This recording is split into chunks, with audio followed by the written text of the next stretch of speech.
The clatter of silverware stopped instantly. The dining room went dead silent. My sister, Lila, stood at the head of the table. She smiled that perfect, cruel smile and pulled her boyfriend, Adrian, closer to her side. She looked at me like I was dirt on her shoe. "Everyone," she announced loudly, pointing a manicured finger right at my face. "This is Avery, the failure of our family." My mother covered her mouth to hide a giggle. My father let out a loud, booming laugh. It was a sound I had heard my whole life. It was the sound of my humiliation. I looked down at my plate. My face burned. I wanted to disappear. I wanted the floor to open up and swallow me whole. But then, I noticed something strange. Adrian wasn't laughing. He slowly set his fork down on the fine china. The sharp click echoed in the quiet room. He looked straight at me, his eyes serious and calm. Then he turned to my sister. "That is interesting, Lila," he said, his voice low but steady. "Because looking at the facts, she isn't the one who is done here." The air left the room. That was the moment everything shifted. My name is Avery Monroe. For 25 years, I was the ghost in my own house. But ghosts don't stay quiet forever. Before we dive in, make sure to like this video, subscribe to the channel, and drop a comment below telling me, where in the world are you watching from? From the very start, I learned to stay small. It wasn't a choice. It was a survival tactic. I remember being 7 years old. It was a Tuesday. I know it was a Tuesday because that was the day the cleaner didn't come, and my mother was in a foul mood. I was sitting at the kitchen table, trying to do my math homework. The numbers were blurring on the page because I was hungry. We hadn't eaten dinner yet. Lila was in the living room. She was 8, just a year older than me, but she took up so much more space. She was twirling in a new pink leotard. She spun around and around, her arms flailing. Crash. The sound was sharp and terrible. Lila had knocked over a vase. It wasn't just any vase. It was a tall, blue ceramic one that my father had brought back from a business trip. It shattered into 100 pieces on the hardwood floor. The music stopped. Lila froze. Her eyes went wide. Then we heard footsteps. Heavy, angry footsteps. My father walked in. He looked at the shards of blue pottery. He looked at Lila, who was trembling in her pretty pink outfit. Then he looked at me, sitting quietly at the table with my pencil in my hand. "Avery," he barked. I flinched. "Yes, Daddy." "Why were you running in the house?" I blinked. I hadn't moved from my chair in an hour. I wasn't. I was doing homework. He pointed a finger at me. "Don't lie to me. Look at this mess. You are always clumsy. You are always breaking things." I looked at Lila. She stood perfectly still. She didn't say a word. She didn't defend me. She just watched, her face blank. "Clean it up," Dad said to me. "Now." "But Lila, do not blame your sister," Mom said, walking in from the hallway. She put a hand on Lila's shoulder, protective and soft. "Lila is practicing her art. You know how important her focus is. You were probably distracting her." I looked down at my math book. A tear hit the paper, making the pencil mark smear. "I'm sorry," I whispered. "Don't be sorry," Dad said, turning away. "Be useful." I got the broom. I got the dustpan.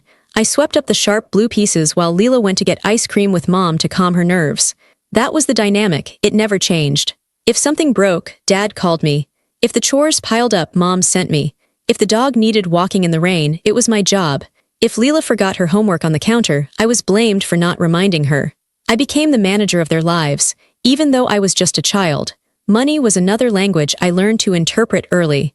In our house, money spoke loudly for Lila and whispered for me. When school shopping came around, we went to the mall. Mom would take Lila into the bright, expensive stores. They would spend hours looking at dresses, designer jeans, and shoes with brand names on the heel. Lila would model them, spinning in the mirrors, and Mom would clap her hands. "You look like a princess," Mom would say. I would stand by the door, holding the bags. When it was my turn, we didn't go to the boutiques. We went to the discount racks at the back of the department store. Or worse, Mom would pull a box out of the attic. "These were Lila's," she would say, handing me a pair of jeans that were frayed at the knees. "They are perfectly good. Don't be wasteful." "But they don't fit," I said once. I was 12. The jeans were too long and too tight in the waist. "Can I please get one new pair? Just one?" Mom sighed. It was a long, heavy sigh that made me feel like a burden. She knelt down and looked me in the eye. "Avery, don't be greedy," she whispered. Her voice was soft, but it hurt more than shouting. "We have to prioritize. Lila has her dance classes. She has her piano lessons. She has a future we need to invest in. You are stronger. You don't need fancy things to define you." "I just want pants that fit," I said. "You are learning endurance," she said, standing up and closing the discussion. "It builds character." They called it building character. I looked at Lila, who was waiting in the car with her 3 new bags of clothes. She was checking her reflection in the sun visor. She didn't look at me as I slid into the backseat. I realized then that character was just a word they used to justify neglect. They were building a wall. Every hand-me-down, every scolding, every moment I spent scrubbing the floor while Lila practiced her pirouettes was a brick in that wall. It built distance. A cold, hard distance between me and the people who were supposed to love me. As we grew up, the pattern didn't fade. It hardened like concrete. High school was a lonely time. I stopped trying to compete with Lila. It was impossible. She was the sun and I was just a shadow on the wall. She was the captain of the cheer squad. She was the lead in the school play. She was the homecoming queen. My parents were at every game, every show, every ceremony. They sat in the front row, holding flowers, beaming with pride. I found my own quiet corner. I found art. I loved to paint. When I painted, I wasn't Avery the failure or Avery the ghost. I was a creator. I could make worlds where things were fair, where colors made sense. I spent my lunch breaks in the art room. The teacher, Mrs. Higgins, was the only adult who looked me in the eye and smiled. "You have a gift, Avery," she told me one day. "You see things other people miss." I held on to those words. I kept them secret, like a hidden treasure. In my senior year, I applied to a prestigious summer art program in New York. It offered a full scholarship for the tuition, but I would need money for the train ticket and supplies. I worked on my portfolio for months. I stayed up late, painting by the light of a small desk lamp so I wouldn't wake Lila, who slept in the master bedroom across the hall. I had the small room next to the laundry chute. When the letter arrived, my hands shook. I opened it on the front porch. "Congratulations, Avery Monroe." I couldn't breathe. I felt light. I felt real. For the first time in my life, I felt like I had a future that belonged to me. I ran into the kitchen. It was dinner time. Mom was stirring soup. Dad was reading the paper. Lila was texting on her new phone. "Mom." "Dad," I said, my voice trembling. "I got in." Mom didn't turn around. "Got in where, honey?" "The New York Art Intensive," I said. I put the letter on the table. "It's a huge deal. Mrs. Higgins helped me apply. I got the scholarship." Dad lowered his paper. He looked at the letter. He didn't smile. "New York," he said. "That's far away." "It's only for the summer," I said. "I just need a little help with the train ticket and some paints. The rest is paid for." Lila looked up from her phone. She narrowed her eyes. "Wait," Lila said. "When is it?" "July," I said. "It starts July 10th. Lila made a face. "Mom, July 10th is the regional dance showcase. You promised you'd come. You promised you'd buy me that new costume, the one with the Swarovski crystals." The room went quiet. I looked from Lila to my parents. "But this is my future," I said. "This is a scholarship." Mom turned off the stove. She wiped her hands on a towel. She looked tired. "Avery," she said, "be practical." "Practical?" I asked. "We can't be in two places at once," she said. "And we certainly can't afford a train ticket and expensive paints right now.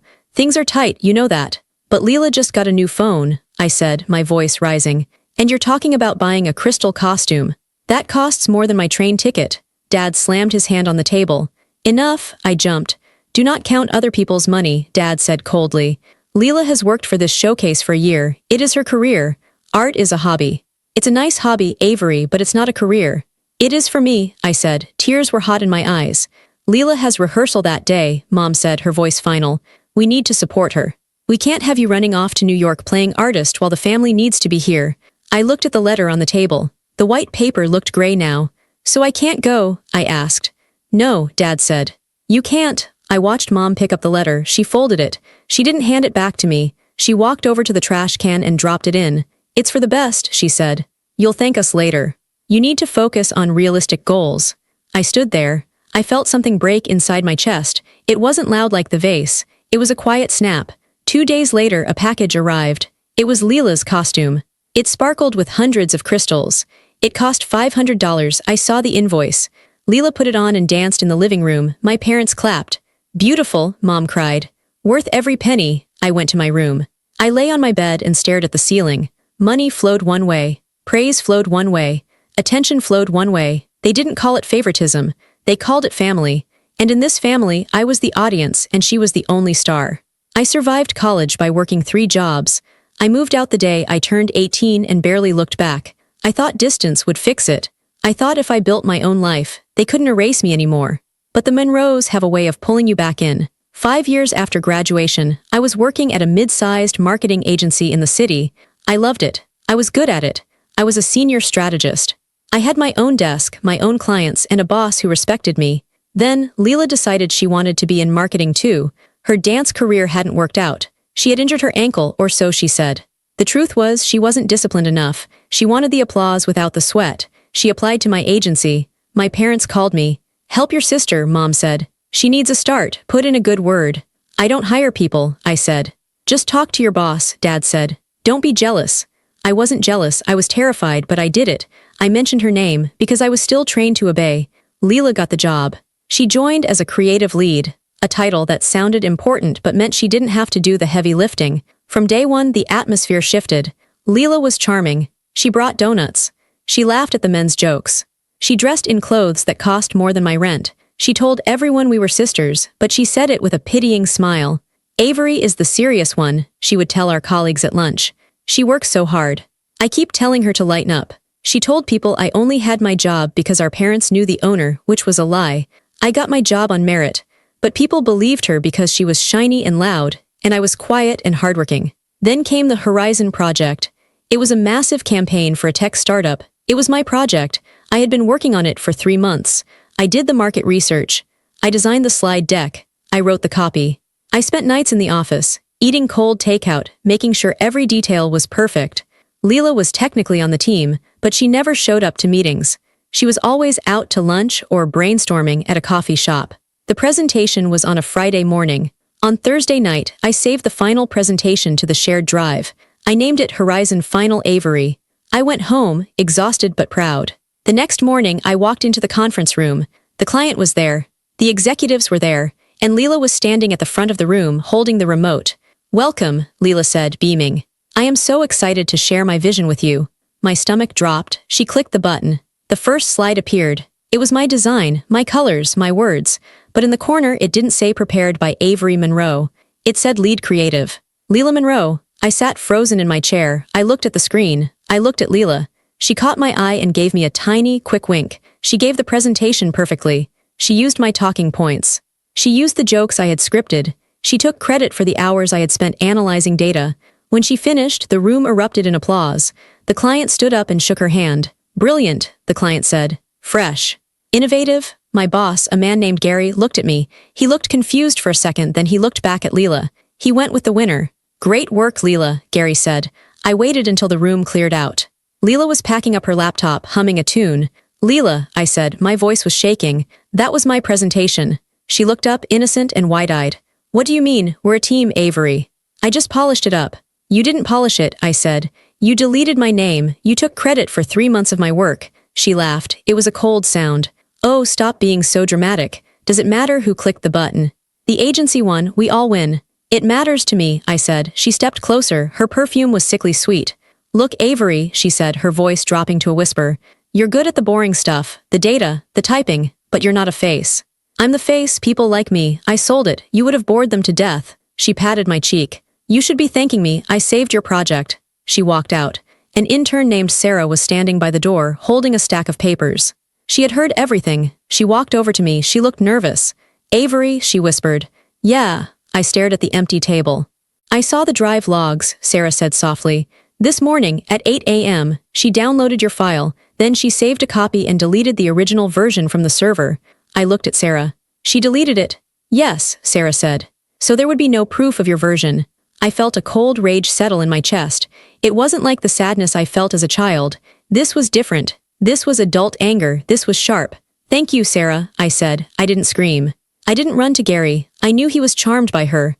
I knew without hard proof it would look like sibling rivalry, and I knew my parents would take her side. So I didn't confront her again. Not yet. I went back to my desk. I opened my laptop, and I started to collect evidence. I became a detective in my own life. I learned that access logs don't lie. They timestamp betrayal. I worked late every night, but not on agency work. I was building a dossier. I contacted the IT department, pretending I was doing a security audit for my team. I got the full download history for the shared drive. There it was. Thursday, 11:45 p.m. Avery Monroe uploads Horizon Final Avery. Friday, 8:02 a.m. Lila Monroe downloads Horizon Final Avery. Friday, 8:15 a.m. Lila Monroe deletes Horizon Final Avery. Friday, 8:20 a.m. Lila Monroe uploads Horizon Final Lila. It was black and white. It was indisputable, but I didn't stop there. I started looking at everything. I looked at the expense reports. Lila was charging client dinners that were actually dates with her friends. She was charging Uber rides to her apartment. She was expensing clothes she claimed were for shoots. I screenshotted everything. I saved emails where she asked me to fix her work, proving she didn't understand the basic concepts she was presenting. I had a folder on my private cloud drive named The Truth. Then the universe gave me something I didn't expect. My phone buzzed one evening. It was a text from my Aunt Marjorie. Aunt Marjorie was my father's sister. She was the black sheep of the family because she refused to play their games. She lived in Florida and rarely visited. Avery, the text read, I found some old papers while cleaning out Nana's safe. I think you should see this. Call me. I called her immediately. Hi, Aunt Marjorie, I said. Avery, honey, she said. Her voice was rough like she had been smoking. Listen to me. Do you remember when you were 18, when you asked your dad for help with college tuition? Yeah, I said. He said the college fund ran dry. He said the market crashed and they lost it all. I remembered it vividly. I had to take out massive student loans. I was still paying them off. Lila, on the other hand, had her rent paid for by them for years. Well, Marjorie said. That was a lie. My heart stopped. What? I have the statements right here, she said. Nana left money specifically for both of you. Separate accounts. Your dad was the trustee. Where did it go? I asked. I'm looking at the transfers, Marjorie said. A month before you started college, $50,000 was transferred from your account to Lila Monroe Dance Academy. I felt sick. I sat down on my floor. And the rest? I asked. Transferred to Richard Monroe personal checking a year later, probably to pay for that car Lila crashed. They stole it, I whispered. They used your future to pay for her hobbies, Marjorie said. I sent you the photos of the documents. I thought you should know. I'm sorry, kid. I hung up, I looked at my phone, the images came through. Bank logos, signatures, dates, it was math. It was cold, hard math. $50,000. That was my freedom. That was the debt that kept me awake at night. That was the reason I ate instant noodles for 3 years. They had taken it. They had given it to her. And then they had looked me in the face and told me I had to be independent. I added the photos to the folder. I looked at the screen. The folder was full now. It was heavy with proof. I wasn't sad anymore. I wasn't the little girl sweeping up blue pottery. I wasn't the teenager watching her acceptance letter go into the trash. I was a woman with a weapon. I didn't want revenge. Revenge is messy. Revenge is emotional. I wanted justice. I closed my laptop. I stood up and walked to my window. I looked out at the city lights. I was ready. I just needed the right moment. And then the invitation came. The Monroe annual Christmas dinner. It was perfect. Everyone would be there. My parents, Lila, and Adrian Cross. Adrian was the CEO of our agency. He was a serious, intimidating man who had recently started dating Lila. She had clawed her way to the top of the social ladder, and he was the prize. She was bringing him to dinner to show him off, to humiliate me, to show him that she was the princess and I was the frog. I accepted the invitation. I put on a nice dress. I did my hair. I put my laptop in my bag. I was going home. But this time, I wasn't going as the victim. I was going as the prosecutor. The week before Christmas, the office was quiet. Most people had already left for the holidays. The lights were dimmed in the hallways. I was at my desk, organizing files. I liked the silence. It helped me think. My folder, The Truth, was saved on a USB drive in my pocket. I carried it everywhere. It was my shield.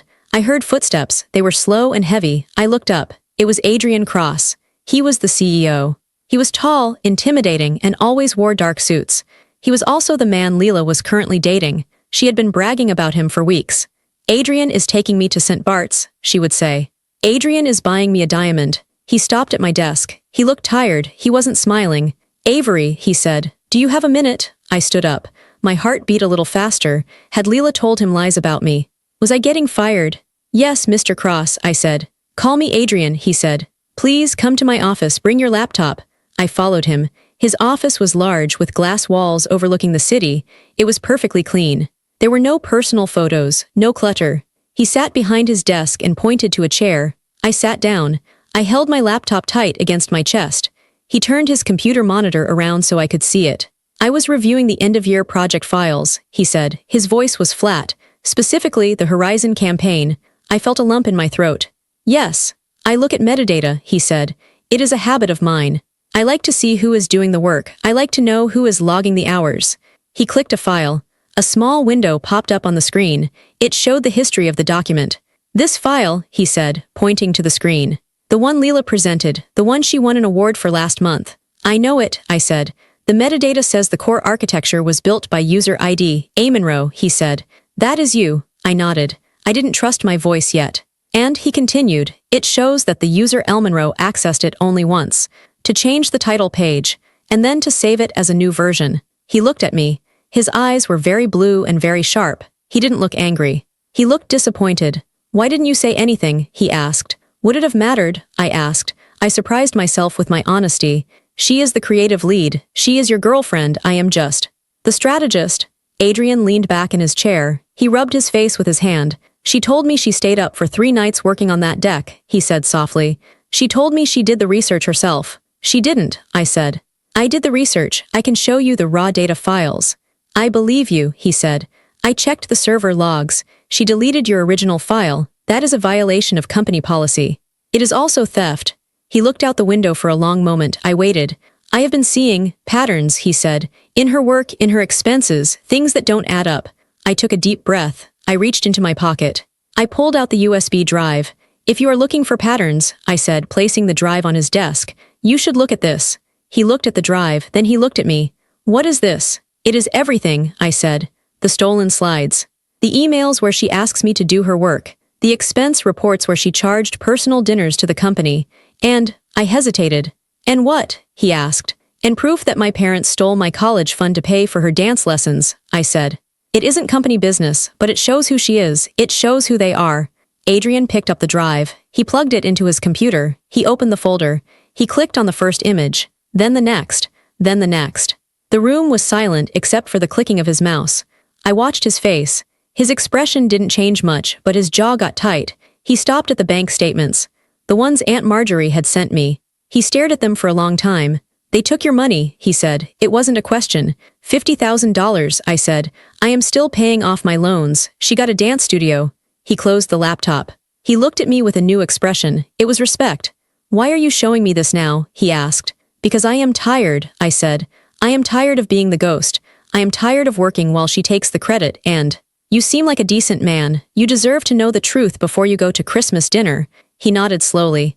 You are right, he said. I do. He stood up. He walked over to the window and looked out at the gray sky. The dinner is tomorrow night, he said. Yes, I said. I will be there. Good, he said. He turned back to me. I want you to bring this drive. I want you to be ready. Ready for what? To stop being a ghost, he said. We are going to have a meeting, right now. We are going to prepare a presentation, but not for a client. For who? For the board of directors, he said. And for your family. We spent the next 4 hours working. It was the best teamwork I had ever experienced. We didn't talk about feelings. We talked about facts. We organized the evidence. We built a timeline. We made it undeniable. When we finished, it was dark outside. Thank you, Avery, he said. Thank you, Adrian, I replied. I will see you tomorrow, he said. At dinner. At dinner, I said. I walked out of the building into the cold night air. I felt strange. I wasn't scared. I felt heavy, but it was a good heaviness. It was the weight of the truth. The Monroe house was bright. Too bright. Every window was glowing. Wreaths hung on every door. An inflatable Santa waved from the front lawn. It looked like a postcard for a happy family. I parked my old sedan down the street. I didn't want to block the driveway. Lila's new convertible was there. So was Adrian's black luxury car. I took a breath. I checked my bag. The USB drive was there. I walked up the path. I could hear music coming from inside.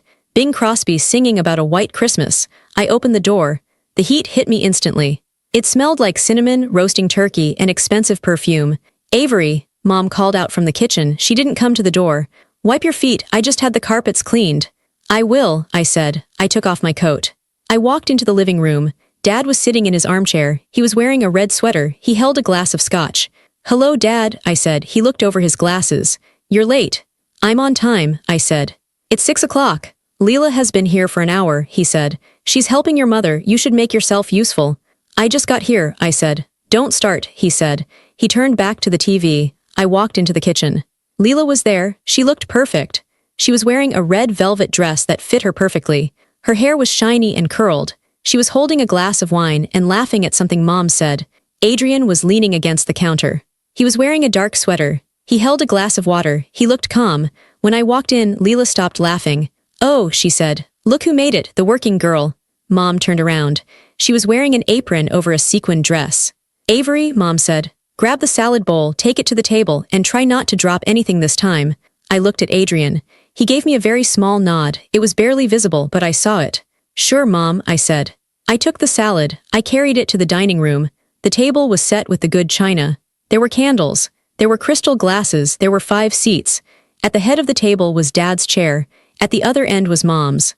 On one side there were 2 settings next to each other. That was for Lila and Adrian. On the other side there was one setting. It was near the kitchen door.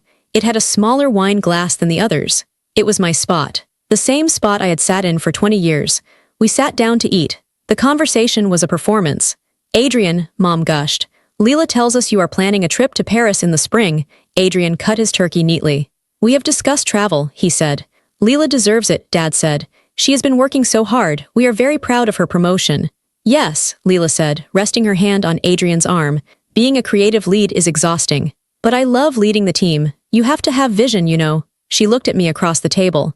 Avery wouldn't understand, she said with a fake sympathetic smile. She likes the background work, the spreadsheets, it suits her. Some people are just support staff. Avery works hard too, Adrian said. His voice was casual. Mom waved her hand. Oh, Avery is steady. We are glad she has a job that pays the bills, but Lila has the spark. She always has. Remember the dance recital? Dad asked. When she was 10, she stole the show. I remember, I said quietly. I was the one who sewed the costume when the strap broke backstage. They ignored me. She was a star, Mom said. We always knew she was destined for big things. That's why we invested so much in her. I gripped my fork. Invested? I asked. Time, energy, resources, Dad said. It takes a lot to raise a special child. What about the other child? I asked. The table went quiet. Mom frowned. Avery, don't be difficult, she said. It's Christmas. I'm just asking, I said. Did you invest in me? We gave you a roof over your head, Dad said sharply. We fed you, don't be ungrateful. Lila laughed. It was a nervous laugh. God, Avery, you are always so jealous. Can't you just be happy for me? I have a great career. I have an amazing boyfriend. Why do you have to bring everyone down? She stood up. She tapped her glass with a spoon. Ding, ding, ding. I want to make a toast, Lila announced. She pulled Adrian to his feet. He stood up slowly. To family, Lila said, beaming, to success, and to my wonderful Adrian who sees the true value in people. She looked down at me. Her eyes were mean. And to Avery, she added, her voice dripping with sweetness. We love you even if you're still finding your way. Everyone, meet my sister, the failure of our family. Mom giggled. Dad let out a booming laugh. Hear, hear, Dad shouted. To the failure. My face burned. I looked at my plate. I saw my reflection in the china. I looked small. But then the silence happened. Adrian didn't drink. He didn't laugh. He set his fork down, clink. He looked at Lila. Then he looked at my parents. Then he looked at me. Interesting, he said. His voice was not loud, but it carried to every corner of the room. Because looking at the facts, she is not the one who is done. Lila's smile faltered. What? Sit down, Lila, Adrian said. But sit down, he ordered. She sat. Adrian reached into his pocket. He pulled out a small remote control. He pointed it at the large television on the wall behind Dad. I took the liberty of connecting to your AirPlay, Adrian said. I thought we should share some family memories. The screen flickered to life, but it wasn't a photo of Christmas past. It was a spreadsheet. The screen was bright blue. It filled the room with cold, electric light. What is this? Dad asked, squinting. Is this a joke? No joke, Adrian said. This is a termination hearing. A what? Lila asked. Her voice was high and tight. You are fired, Lila, Adrian said. The words hung in the air. Fired? Mom gasped. Adrian, you can't be serious. You're dating her. I am the CEO of a company, Adrian said, and I do not employ thieves. He clicked the remote. The slide changed. It was a side-by-side comparison of 2 files. On the left, Horizon Final Avery. On the right, Horizon Final Lila. This is the project Lila claimed credit for, Adrian explained. He spoke calmly, like he was in a board meeting. As you can see, the metadata proves Avery created 90% of the content. Lila simply changed the name and deleted the original. Lila stood up. That's a lie. She hacked it. Sit down, Adrian said. He didn't yell, but the authority in his voice made her knees buckle. She sat. He clicked again. Here we have an email, Adrian read. From Lila to Avery. I don't understand the Q4 projections. Can you just write the summary for me? I'll buy you lunch. He looked at Lila. You didn't buy her lunch. You expensed a $100 meal at a steakhouse that day. For yourself. He clicked again. A list of expenses scrolled down the screen. Uber rides to clubs, personal clothing, spa treatments, all charged to the client budget. That is fraud, Lila. It is criminal. Mom was pale. She looked from the screen to Lila.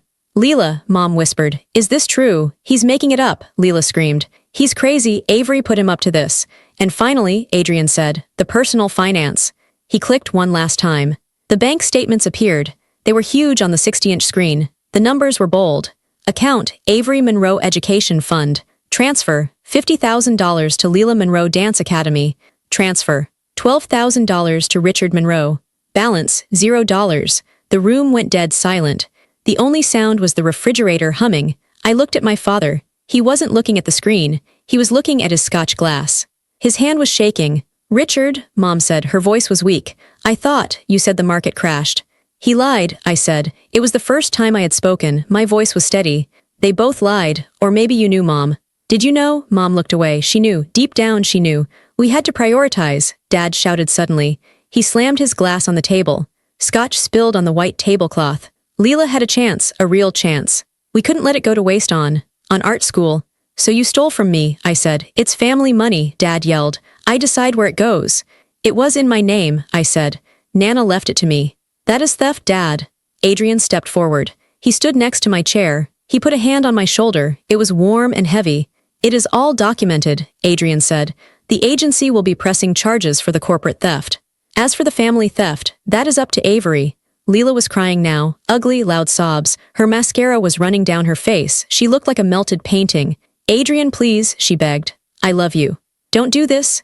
Adrian looked at her with zero emotion. I don't love you, he said. I fell for a mask and the mask just fell off. He looked at me. Avery, he said. Are you ready to go? Go, Mom asked. Go where? We haven't had dessert. I looked at Mom. She was worried about dessert. Her world was crumbling, her secrets were out, and she was worried about the pie. I stood up. I folded my napkin. I placed it next to my plate. I'm not hungry, I said. You can't leave, Dad said. He stood up to block my way. You ungrateful little, Adrian stepped in between us. He was taller than Dad, younger, stronger. I would move, Richard, Adrian said. Now, Dad moved. I walked past Lila. She didn't look up. She was staring at her hands. I walked past Mom. She was crying softly, dabbing her eyes with a napkin. Avery, Mom whispered. Don't be like this. I stopped at the door. I looked back at the dining room. The candles were still flickering. The food was getting cold. The silence was heavy. I'm not being like anything, I said. I'm just finally being practical. I opened the door and walked out. Adrian followed me. We walked to our cars in the snow. The cold air felt like a baptism. It washed the smell of that house off my skin. Thank you, I said to Adrian. No, he said. Thank you. For showing me the truth. What happens now? I asked. Now, he said. You take a vacation, I approve it. Paid leave. When you come back, we have a lot of work to do. I need a new creative lead. A real one. I smiled. It was a small smile, but it was real. Merry Christmas, Adrian, I said. Merry Christmas, Avery, he said. I got into my car. I drove away. I didn't look in the rearview mirror. I knew what was behind me. I was only interested in what was ahead. I moved to Seattle a month later. I didn't run away. I just expanded my world. The city was too small for me and the Monroes.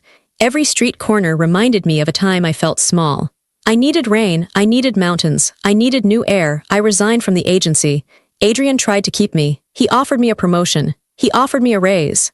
I can't stay, I told him. I need a clean slate.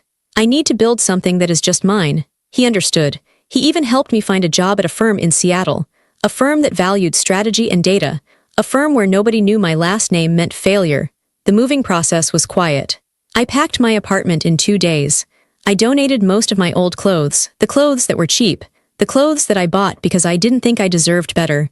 I bought a new coat, a yellow wool coat. It was bright, it was happy. It cost $300. I paid for it with my own money. I didn't tell my parents I was leaving. I sent them an email once I was on the road. Dear Mom and Dad, I am moving. I am safe. Do not come looking for me. I will contact you if and when I am ready. Avery, I blocked their numbers. My phone tried to tell me they were calling. The blocked call notifications piled up. Lila called. Mom called. Even Dad called. I didn't listen to the voicemails. I deleted them. Seattle was gray and wet, but I loved it. I got a small apartment in Capitol Hill. It had big windows and wood floors. It was mine. I bought plants. I bought a real easel. I started painting again. Not for a portfolio. Not for approval, just for me. I heard snippets of news from back home through Aunt Marjorie. She was my only link. Lila is a mess, Marjorie told me on the phone one rainy Tuesday. The agency sued her. She had to settle. Dad had to sell the boat to pay her legal fees. I'm sorry to hear that, I said, and I meant it. I wasn't happy they were suffering. I just didn't care. It felt like hearing about a stranger's bad luck. Your mother is distraught, Marjorie said. She tells everyone at church that you abandoned them, that you broke the family apart. The family was already broken, I said. I just stopped holding the pieces together. Good for you, kid, Marjorie said. Work was good, I was respected, I made friends. Real friends, friends who didn't know Lila. Friends who liked me because I was funny and smart, not because I was useful. I met a woman named Sarah at a coffee shop. She was a writer. We started hiking together on weekends. You never talk about your family, Sarah said one day while we were looking out over Puget Sound. I don't have much to say, I said. I have a sister, parents, we aren't close. That's okay, Sarah said. Family is who you choose. I looked at the water. The gray waves were steady and strong. Yes, I said, it is. I was lonely sometimes. There were nights when I missed the idea of a mother. I missed the idea of a father who would protect me. But then I would remember the blue vase. I would remember the stolen college fund. I would remember the word failure spoken in a toast, and the loneliness would pass. It was replaced by peace. I was building my own character now. And it had nothing to do with endurance. It had to do with self-respect. One evening, a package arrived. It was from Adrian. Inside was a framed photo. It was a picture of the Horizon project team accepting an award. Lila wasn't in it. I wasn't in it, but there was a note to the real architect. We still use your strategy. It's the gold standard. Hope you are well. I put the photo on my desk. I smiled. I wasn't a ghost anymore. I was real. A year had passed. It was Christmas again. The streets of Seattle were wet and reflecting the holiday lights. The air smelled like coffee and pine needles. I wasn't going to a big house with an inflatable Santa. I wasn't wearing a dress that made me uncomfortable. I was hosting my own dinner. It was small, just 6 people. Sarah was there. My neighbor Ben, an older man whose kids lived in London, 2 colleagues from work, and Aunt Marjorie who had flown in from Florida. The apartment was warm. I had a small tree in the corner. It was decorated with handmade ornaments. Some were glass, some were dried oranges. It wasn't perfect. It was beautiful. I was in the kitchen. I was cooking a roast. I wasn't stressed. No one was yelling at me to hurry up. No one was telling me I was clumsy. Need help? Aunt Marjorie asked, walking in with a glass of wine. I'm good, I said. Just checking the potatoes. You look happy, Avery, she said. I paused. I wiped my hands on my apron. I am, I said. I really am. Your mother called me, Marjorie said quietly. I stiffened. Oh, she wanted to know if I was seeing you. She wanted to send a gift. Did you take it? No, Marjorie said. I told her that gifts are for people you know, and she doesn't know you. Not really. I let out a breath I didn't know I was holding. Thank you, I said. She misses the idea of you, Marjorie said. She misses the girl who did the dishes. She doesn't miss the woman who stood up for herself. I know, I said. We carried the food to the table. It was a simple wooden table. We didn't have crystal glasses. We drank wine out of tumblers. We sat down. Everyone was smiling. It wasn't a fake smile. It was the tired, happy smile of people who are comfortable. This looks amazing, Avery, Sarah said. Thank you, I said. There was no tension. No one was performing. Ben told a joke about a reindeer that wasn't very funny, but we laughed anyway. When it was time to eat, I picked up the serving platter. In the old house, I always served everyone else first. I got the dry meat. I got the burnt roll. Tonight I looked at the roast. There was a perfect slice right in the middle, juicy and tender. I picked it up. I put it on my own plate. No one flinched. No one called me greedy. No one told me to be practical. Pass the potatoes, Ben asked. Here you go, I said. We ate. We talked about books. We talked about the rain. We talked about the future. I looked around the table. These people didn't share my DNA, but they shared my life. They shared my respect. For the first time in 26 years, silence didn't feel like punishment. It didn't feel like I was invisible. It felt like peace. Sometimes closure isn't a big explosion. It isn't a scream. It isn't a lawsuit. Sometimes, closure is just a quiet dinner in a small apartment. It's the sound of rain on the window. It's the taste of good food that you cooked for yourself. It's the sound of your own chair being pulled up to a table where you finally, truly belong. I took a bite of the perfect slice of meat. It tasted like freedom.